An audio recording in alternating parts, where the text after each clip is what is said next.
വിവോയുടെ Vivo Y400 എന്ന പുതിയൊരു smart phone launch ചെയ്യാൻ പോകുന്നുണ്ട്.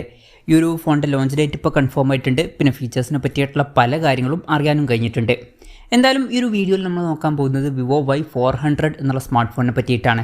പിന്നെ വീഡിയോ തുടങ്ങുന്നതിന് മുമ്പ് പറയാനുള്ളൊരു കാര്യം എന്താ വെച്ചാൽ, ഇതുപോലെ നിങ്ങളുടെ സ്വന്തം ഫോട്ടോ അല്ലെങ്കിൽ നിങ്ങൾക്ക് ഇഷ്ടപ്പെട്ട ഡിസൈൻ പ്രിൻറ്റ് ചെയ്തിട്ടുള്ള മൊബൈൽ കേസുകൾ അഫോർഡബിൾ ആയിട്ടുള്ള പ്രൈസ് റേഞ്ചിൽ വേണം എന്നുണ്ടെങ്കിൽ ഇവിടെ ഒരു വാട്സപ്പ് നമ്പർ കൊടുക്കുന്നുണ്ട്. താഴെ ഡിസ്ക്രിപ്ഷനിലും കമൻറ്റ് ബോക്സിലും ആ ഒരു വാട്സപ്പ് നമ്പർ കാണാം, നിങ്ങൾക്ക് കോൺടാക്റ്റ് ചെയ്യാവുന്നതാണ്.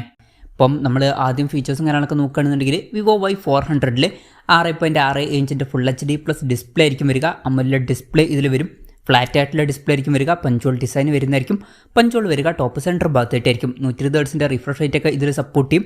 പീക്ക് ബ്രൈറ്റ്നസ് വരിക 1800 നിറ്റ്സ് ആയിരിക്കും. പിന്നെ ഏകദേശം 91.9% സ്ക്രീൻ ടു ബോഡി റേഷ്യോ ഒക്കെ ഇതിൽ വരുന്നതായിരിക്കും. അപ്പം അത്യാവശ്യം തിരക്കില്ലാത്ത നല്ല ഡിസ്പ്ലേ ഫീച്ചേഴ്സൊക്കെ ഇതിൽ വന്നേക്കാം. അപ്പോൾ ഡിസ്പ്ലേയുടെ കാര്യത്തിൽ കാര്യമായിട്ട് കോംപ്രമൈസോടും കാര്യങ്ങളൊന്നും വരില്ല. അതുപോലെ തന്നെ ബാറ്ററിയുടെ കാര്യത്തിൽ 6000 mAh ബാറ്ററി വരുന്നതായിരിക്കും. അപ്പോൾ നല്ലൊരു ബാറ്ററി കപ്പാസിറ്റി വരും. അതുപോലെ തന്നെ 44 വാട്ടിൻ്റെ ഫാസ്റ്റ് ചാർജിങ് സപ്പോർട്ടും വരുന്നതായിരിക്കും. പിന്നെ Type-C ചാർജിങ് പോർട്ടും ഇതിൽ വരും. അപ്പം നല്ലൊരു ബാറ്ററി സെറ്റപ്പും ഇതിൽ വരുന്നതായിരിക്കും. അവിടെയും കാര്യമായിട്ടുള്ള കോംപ്രമൈസുകൾ വരില്ല.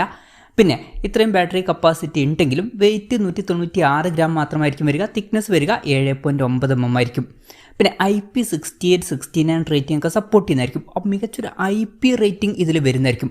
അതും നല്ലൊരു കാര്യം തന്നെയായിരിക്കും. പിന്നെ in display finger print sensor ഈ ഫോണിൽ വരുന്നതായിരിക്കും.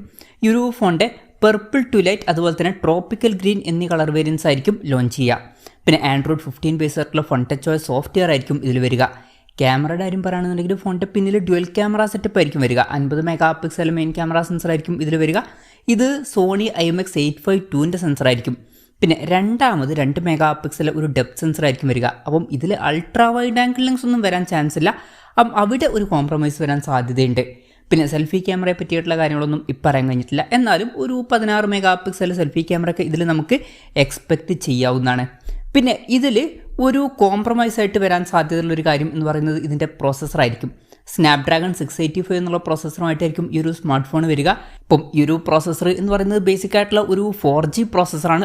AMOLED ഡിസ്പ്ലേയും നല്ല ബാറ്ററി കപ്പാസിറ്റി ഒക്കെ ആയിട്ട് വരുന്ന ഫോണിൽ നമുക്ക് അത്ര മികച്ചൊരു പ്രോസസ്സർ എക്സ്പെക്ട് ചെയ്യാൻ പറ്റില്ല. എന്തായാലും 10,000 രൂപ പ്രൈസ് റേഞ്ചിനൊക്കെ പറ്റിയിട്ടുള്ള ഒരു പ്രോസസ്സറായിരിക്കും ഇതിൽ വരിക. പക്ഷേ ഒരു കാര്യമുണ്ട്, ഈ ഫോണിൻ്റെ വില ആ ഒരു പ്രൈസ് റേഞ്ചിലായിരിക്കില്ല വരിക.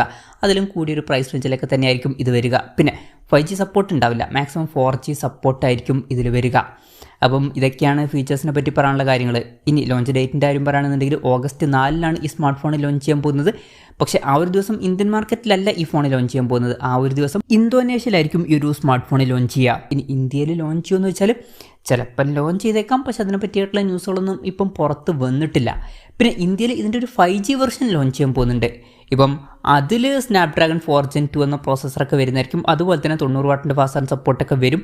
പിന്നെ ആ ഒരു ഫോണിൻ്റെ വില 20,000 രൂപയ്ക്ക് താഴെ ആയിരിക്കും എന്നുള്ള റിപ്പോർട്ടുകളും ഇപ്പം പുറത്ത് വന്നിട്ടുണ്ട്. ഇനി ഈ ഒരു ഫോൺ ഇന്ത്യൻ മാർക്കറ്റിൽ ലോഞ്ച് ചെയ്യുകയാണെന്നുണ്ടെങ്കിൽ നമുക്ക് ഈ ഒരു സ്മാർട്ട് ഫോണ് ഒരു 13,000 to 15,000 രൂപ പ്രൈസ് റേഞ്ചിലേക്കായിട്ട് എക്സ്പെക്റ്റ് ചെയ്യാവുന്നതാണ്. പ്രത്യേകിച്ച് ഇത് Y സീരീസിൽ വരുന്ന ഫോണാണ്.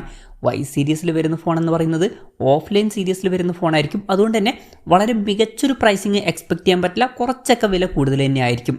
എന്തായാലും കൺഫർമേഷൻസ് ഒന്നും ഇപ്പം പുറത്ത് വന്നിട്ടില്ല. എന്തായാലും വിവോയുടെ വിവോ Y400 എന്ന പുതിയൊരു സ്മാർട്ട് ഫോൺ ലോഞ്ച് ചെയ്യാൻ പോകുന്നുണ്ട്. ഈ ഒരു ഫോണിനെ പറ്റിയിട്ടുള്ള നിങ്ങളുടെ അഭിപ്രായം ജസ്റ്റ് ഒന്ന് കമൻറ്റ് ചെയ്യുക. അതുപോലെ തന്നെ ഈ ഒരു സ്മാർട്ട് ഫോൺ ഇന്ത്യൻ മാർക്കറ്റിൽ ലോഞ്ച് ചെയ്യുകയാണെന്നുണ്ടെങ്കിൽ നിങ്ങൾ ഏത് പ്രൈസിങ്ങിലാണ് എക്സ്പെക്റ്റ് ചെയ്യുന്നത് എന്നുള്ള കാര്യം കൂടി ജസ്റ്റ് ഒന്ന് കമൻറ്റ് ചെയ്യുക.